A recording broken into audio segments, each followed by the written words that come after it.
Nesse momento em que uso da palavra, quero inicialmente dar as boas-vindas e saudar o meu companheiro de partido, senador catarinense Dalírio Beber, que desde ontem integra esta casa, uma vez que assumiu a vaga de senador, deixada pelo nosso saudoso e querido amigo Luiz Henrique da Silveira, senador catarinense, ex-governador do meu estado e falecido no último dia 10 de março. Eu quero aqui apresentar a Vossas Excelências uma informação importante referente e relacionada a um problema que vivemos em Santa Catarina, mas que tenho certeza tem repercussão e importância para todo o país.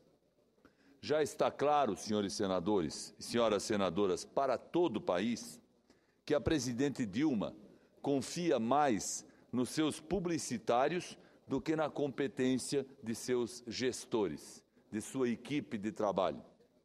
Motivos para isso ela tem, afinal, foi graças à propaganda política eleitoral que ela se reelegeu para presidente da República.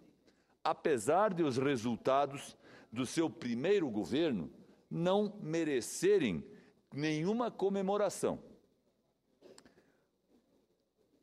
Por mais competentes que sejam os publicitários petistas, suas peças de propaganda têm resistido cada vez menos à corrosão causadas pelas inverdades, dissimulações e mistificações que tentam sustentar. A verdade é uma só, senhor presidente. A propaganda dilmista está com as pernas cada vez mais curtas. Esse é o caso dos slogans do governo. As senhoras e senhores senadores certamente se recordam do slogan do primeiro governo da presidente Dilma. Dizia: país rico é país sem miséria.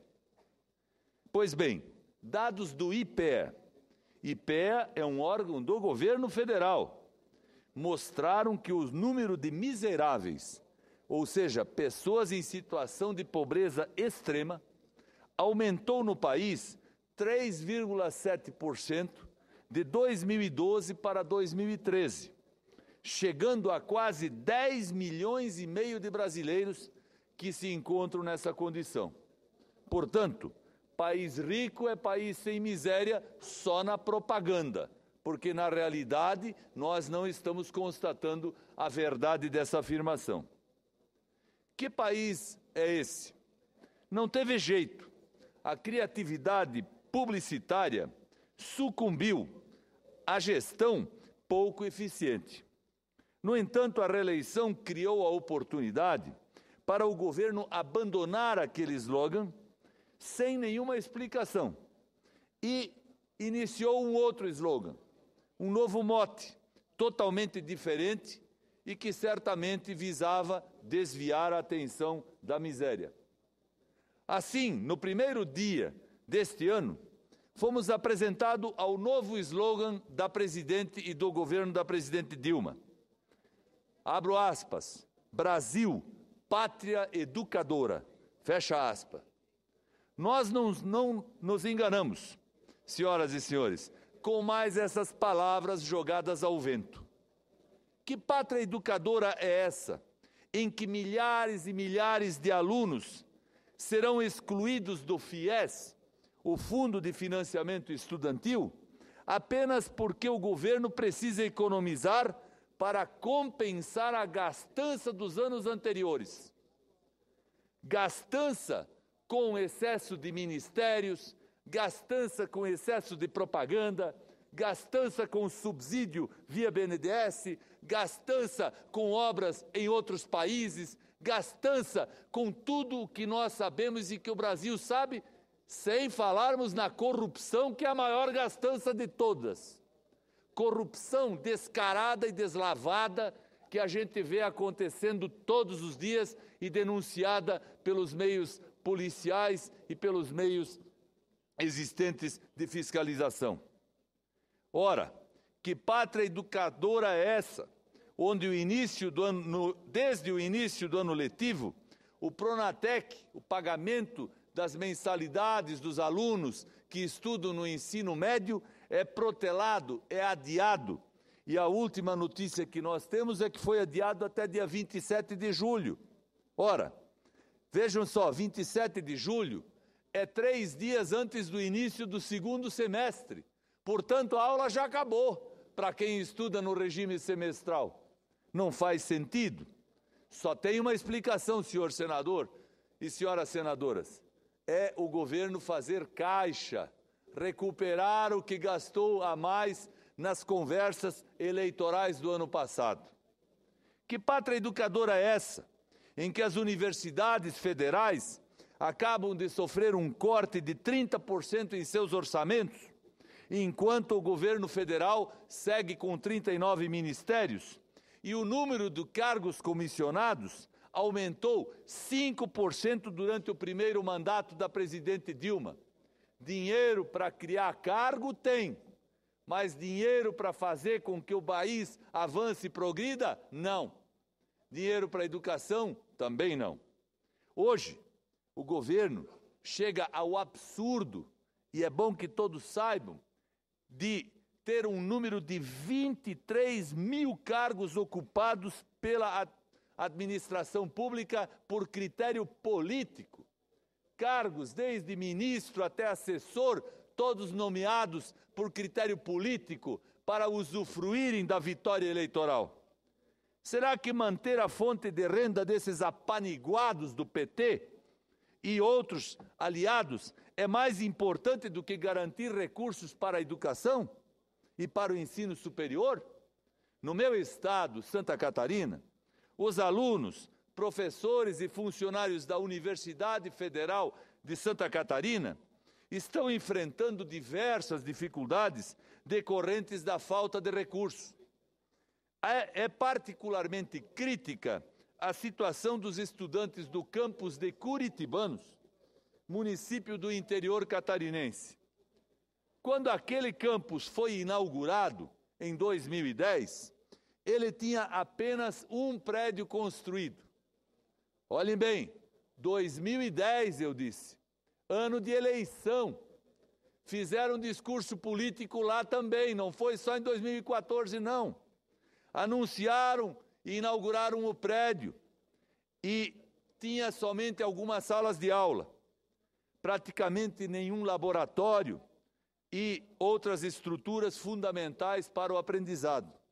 Os alunos, que se dividem entre os cursos de agronomia, ciências rurais, engenharia florestal e medicina veterinária, iniciaram as aulas em 2011, com a promessa de que a estrutura do campus seria completada até 2013, com a construção de um novo bloco de laboratórios e do hospital universitário.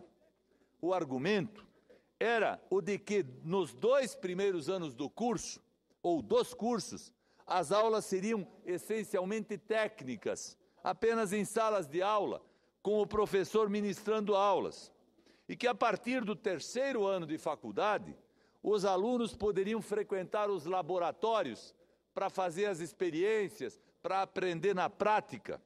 Portanto, diziam na época os dirigentes governamentais, não haveria nenhum risco para a formação daqueles alunos e daqueles jovens profissionalmente. No entanto, até hoje, e peço ao presidente uma carência de tempo, já que vou precisar de mais uns 2 minutos para terminar, ou 3. No entanto, até hoje, a promessa não foi cumprida. O campus da Universidade Federal de Santa Catarina, em Curitibanos, conta apenas com alguns poucos laboratórios, precários e improvisados, que estão longe, muito longe, de dar conta da demanda e prejudicam, por isso, demais o aprendizado. Já o hospital universitário, o hospital veterinário, esse sequer saiu do papel. Eu tenho notícias de que os alunos das turmas mais adiantadas do curso de veterinária, de medicina veterinária, estão sendo obrigados a se deslocarem para Florianópolis, viajando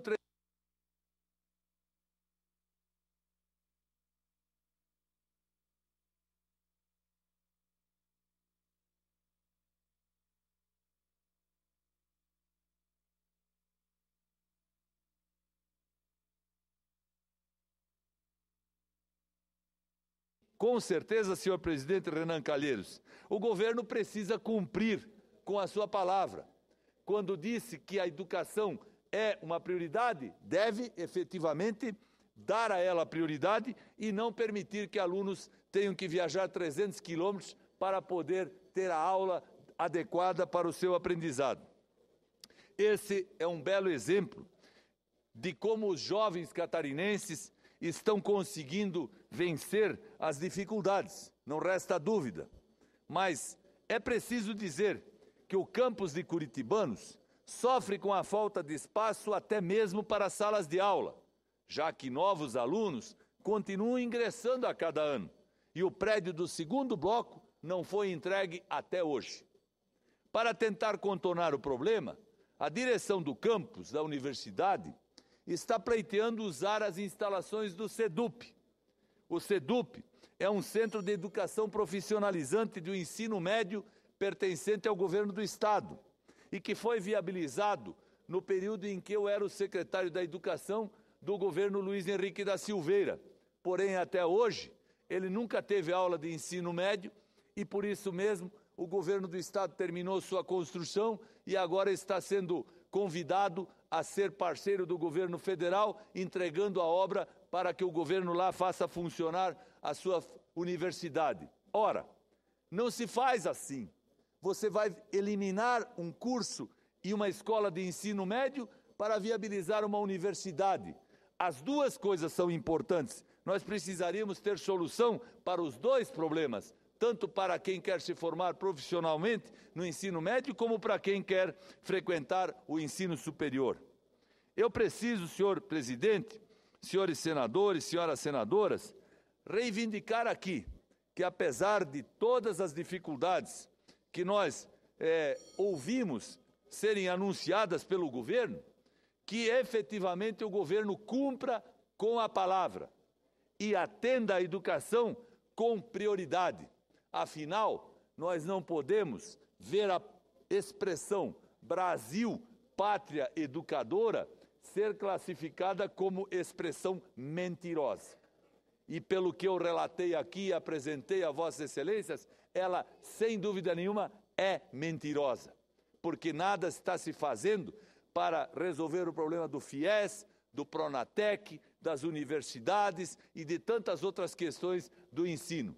Educação é fundamental. Educação é o único investimento certo e seguro em termos de futuro para um país. E nós queremos que efetivamente ele seja feito. Crises, dificuldades sempre vão existir, de ordem fiscal, de ordem monetária. É preciso registrar que quando se economiza na educação, não se vai mais em frente e nem adiante em área nenhuma. Ouço com muito prazer a parte de Vossa Excelência. Senador Paulo Baia, quero te parabenizar por esse pronunciamento. Agora há pouco eu falava aqui, inclusive, o fato dos professores, da condição dos professores que agora, em maio ainda, os prefeitos estão vindo aqui a Brasília, numa marcha, dizer que não tem condições mais de pagar o piso, que é o mínimo. E Vossa Excelência faz esse pronunciamento sobre a questão da educação. Nós não temos para onde ir, nós não vamos a lugar nenhum, como Vossa Excelência bem falou, se não investirmos no futuro, no futuro da nossa geração, que é justamente pela educação. Como nós vamos querer ser um país de ponta se não produzimos conhecimento? Então, parabéns pelo vosso pronunciamento. Muito obrigado pela parte de Vossa Excelência, eu incorporo ao meu pronunciamento. Obrigado, senhor presidente, e estou certo de que as minhas informações aqui acabarão produzindo efeitos no governo que vai acordar para a importância de providências na área da educação em nosso